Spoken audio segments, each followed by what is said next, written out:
Ito yung panagkutan labo. Ito yung maraming tao dito tuwing Huwebes. Ano ibig sabihin? Nagkutan. May Ano batong dito? nakaukit na birhen dyan.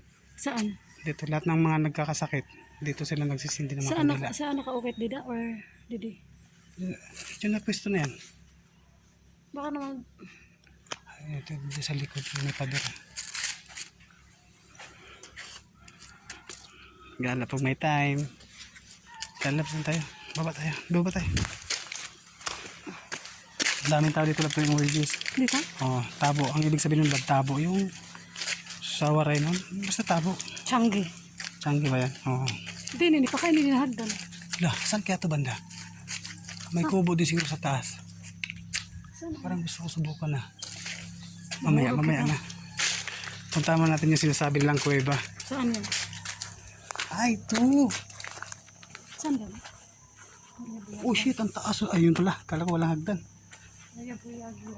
Ito, yan yung mga nakakit na mabirhen dyan. Diyan, no? Yun yung ano namin. No? Dapat nagdala tayo ng kandila pala. Hindi ko alam. Ano sinabi? Dapat lang madulas. Tira pa ito ng bagyo, nasira yung mga kubo. Oh. Sayang. Ibig sabihin may mga kubo-kubo din eh? Oo, ang ganda lab dito. Nasira nung bagyo na ano. Saan yung kuweba na sinasabi? Dito sa taas. Hindi. Pinasadya talaga to. At dito lab, umiinom din kami ng tubig dito. Malinis? Malinis at saka na yan, matamis. Tsaka malamig. Ay, marumi, hindi pa nilinisan. Ah, ito yung sinasabi ng kuweba. Opo. Kasi galing pa sa Bagyo-Bagay. Opo. Nagiba yung cottage eh. Malalim lang. Malalim yan. Sayang. Ah, parang swimming pool style. Ay, pa sa taas oh. Yan yung kuweba. Buyag. Tabi-tabi po. So yan, ito yung kuweba. Yan. Doon ka lang. Ano yun? Pakitin? Yan. Hindi sadyang kuweba na po yan, love. So yung pader na yan, ginawa na ng tao yan. Pero yung kuweba, na ganyan na yan.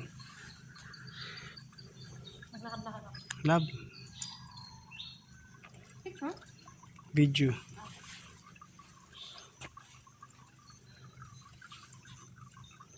Parang ano?